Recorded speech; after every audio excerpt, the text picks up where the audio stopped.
उसके बाद अब हम अपने बयानात को आखिरी की तरफ लेके जाते हैं। मरीन नवाज को वज़ीर-ए-आज़म बनाने वाले शायद अब रिटायर हो चुके हैं। आप बलदियाती इलेक्शन करवा लें। नून लीग 1-2 ज़िलों के अलावा पूरे पंजाब के ज़िला काउंसिल या तहसील काउंसिल का चेयरमैन नहीं बना सकेगी। ये मैं 8 फरवरी के इलेक्शन की बुनियाद पर कह रहा हूँ। ये नईम अफसर चुनने बात की, जो पीपल पार्टी के लीडर हैं उन्होंने नईम अफसर चुनने बात की कि मरीन नवाज जो वज़ीर-ए-आज़म बनने की जो उनकी ख्वाहिश थी, उनको बनाने की ख्वाहिश थी, वो अब रिटायर हो चुके हैं। अब मरीन नवाज को कोई वज़ीर-ए-आज़म नहीं बनाना चाहता, क्योंकि मरीन नवाज नून लीग अब कहीं से भी इलेक्शन नहीं जीत सकती। पंजाब से सिर्फ वो 2 ज़िलों के अंदर इलेक्शन जीत सकती है। बाकी में उनको आर का सामना करना पड़ेगा। ये पीपल पार्टी के रहनुमा नईम अफसर चुनने उनसे मुतल्लिक बात की है। उसके बाद ख़वातीन के खिलाफ पंजाब में कोई जुल्म होगा तो मरीन नवाज छोड़ेगी नहीं। ये मरीन नवाज सबको डबकी लगा रही है कि जो भी औरतों के साथ, माई बहनों के साथ पंजाब के अंदर कोई भी जुल्म होगा तो मरीन नवाज उनको नहीं छोड़ेगी और उनका पीछा करेगी। ये हमने देखा है। ये मरीन नवाज बड़ी बड़ी बढ़के नहीं मारा करो। तुम्हारे मुँह से ये जो बड़ी बड़ी बढ़के लगती है ना, आवाम इनकी पर यकीन नहीं करेगी। इसलिए मैं कहता हूँ बड़ी बड़ी बढ़के ना अपने घर में रख के आया करो और काम की बातें किया करो। अदनान आदिल मुआशी तरक्की हाई स्पीड डीजल 4 रुपये 4 पैसे और पेट्रोल 4 रुपये 60 पैसे फी लीटर महंगा कर दिए गए। पेट्रोल पर आवाम तकरीबन 100 रुपये फी लीटर टैक्स अदा कर रहे हैं ताकि हमारे हुक्मरान चादर त्यारों में दुनिया घूमे, ऐशो अशरत से ज़िंदगी बसर करें। ये अदनान आदिल ने पाकिस्तान के जो करंट अफेयर्स है उससे मतलब बात की है कि पेट्रोल की प्राइसेस के अंदर 4 रुपये आपने इजाफा कर दिया और आवाम के ऊपर मजीद आपने बोझ गिरा दिया। आवाम आपको टैक्स के तौर के ऊपर फी लीटर आपको टैक्स अदा करती है ताकि हमारे हुक्मरान चादर त्यारों में दुनिया घूमे और वहाँ जाके वो अयाशियाँ करें और अयाशियों वाली ज़िंदगी गुजारे हो। पाकिस्तान को तो इन्होंने तबाह बर्बाद कर दिया सिर्फ अपने मफादात की खातिर। ए वतन तुझे इमरान की जरूरत, क्योंकि ये चुप ये ज़ीरो फ्रोन बैठे हैं। इन्होंने अपने मफादात की खातिर इस मुल्क को, पाकिस्तान को तबाह बर्बाद कर दिया।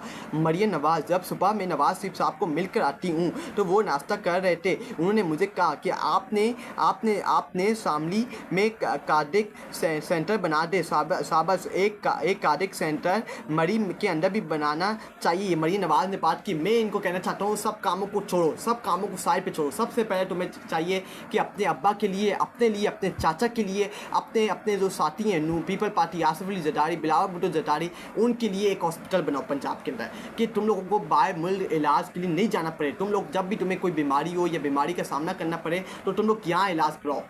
तुम लोग हर बहाने इलाज के बहाने बाहर भाग जाते हो, डिले करके बाहर भाग जाते हो। तो मैं कहना चाहता हूँ सब कामों को साइड पे छोड़ो। सबसे पहले अपने लिए हॉस्पिटल बनाओ, अपने अब्बा के लिए भगोड़े के लिए हॉस्पिटल बनाओ कि उसको बाहर इतना दूर इलाज करवाने के लिए हॉस्पिटल नहीं जाना पड़े। पाकिस्तान में एक हॉस्पिटल होना चाहिए जहाँ तुम लोगों का आराम सुकून से इलाज हो पाए। पीपल पार्टी वाले मरीन नवाज़ की परफॉर्मेंस से खौफजदा होकर उल्टे सीधे बयान देते हैं।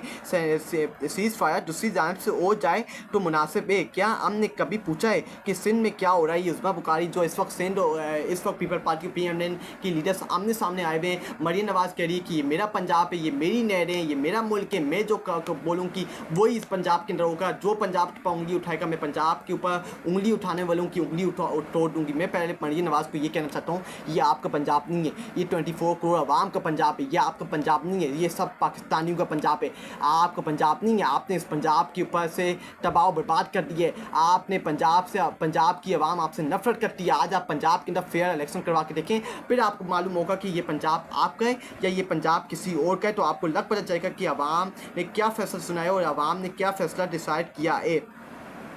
उसके बाद सबसे बड़े मसले के पास हम बात करने जा रहे हैं इसराइल और फ़लस्तीन का मसला। जो पाकिस्तानी स्टेट फ़लस्तीन को ऐसा रियासत, ऐसा स्टेट कबूल करके आ गई। गज़ा के अंदर अमेरिका के अंदर जाके ट्रंप से मुलाकात के अंदर फील्ड मार्शल और PDM फॉर्म 47 के प्राइम मिनिस्टर शहबाज शरीफ वहाँ जाके डील करके आ गए हैं और इसराइल को ऐसा स्टेट, ऐसा रियासत कबूल करके आ गए हैं। उसके ऊपर अब ये यू टर्न ले रहे हैं। अब ये यू टर्न लेने की कोशिश कर रहे हैं क्योंकि कतर ने भी अमेरिका के जो डोनाल्ड ट्रंप की 20 नकाती पॉइंट है उसके ऊपर एतराज़ किया। उसको दोबारा से उसको रीबिल्ड करने की उसके ऊपर दोबारा से देखने का उन्होंने कहा कि इसको दोबारा देखा जाए और इसके ऊपर नजरसानी की जाए। लेकिन पाकिस्तान के प्राइम मिनिस्टर शहबाज शरीफ ने पहली इतनी स्पीड लगाई कि उन्होंने इतनी जल्दी में थे कि उन्होंने डोनाल्ड ट्रंप के 20 नकाती पॉइंट को किसी डिस्कशन के बगैर किसी डिस्कशन के अंदर लाने के बगैर अपनी कौम के साथ डिस्कस करने के बगैर उन्होंने एकदम डोनाल्ड ट्रंप से मुलाकात करके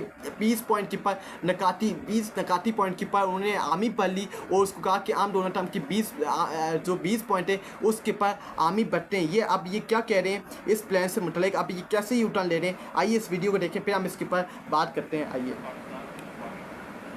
देखें, ये वीडियो मैं अगले सेगमेंट के अंदर लगाऊंगा, लेकिन ये जो इन्होंने हरकत की है ये इंतहाई घटिया हरकत की है। भाई आपको आवाम के साथ डिस्कस करना चाहिए था, आपको इसको कौमी असम्बली के अंदर सेनेट के अंदर आवाम के सामने ये 20 पॉइंट रखने चाहिए थे और फिर आवाम का रिएक्शन देखते, आवाम से पूछते कि हम क्या ये 20 पॉइंट इसके ऊपर अमल दरामद करें, इसको माने, इसको कबूल करें, क्या हम 2 रियासती हल निकालें, क्या हम इसराइल को भी स्टेट को कबूल करें। क्योंकि कायद आज़म मोहम्मद अली जिन्ना का क्या बयानिया था, कायद आज़म मोहम्मद अली जिन्ना जो पाकिस्तान का बानी है, जिससे पाकिस्तान को बनाया था अंग्रेज़ों से और हिंदुओं से हमें आज़ादी दिलवाई थी, उसका ये बयानिया है कि ये जो इसराइल है ये मुसलमानों के बीच में एक गुंचा हुआ खंजर है और पाकिस्तान इसराइल के वजूद के अंदर आया था, तो पाकिस्तान कभी भी इसराइल को कबूल नहीं करेगा क्योंकि ये अमेरिका की नाजायज़ औलाद है। तो आप इसराइल को कैसे कबूल कर सकते हैं।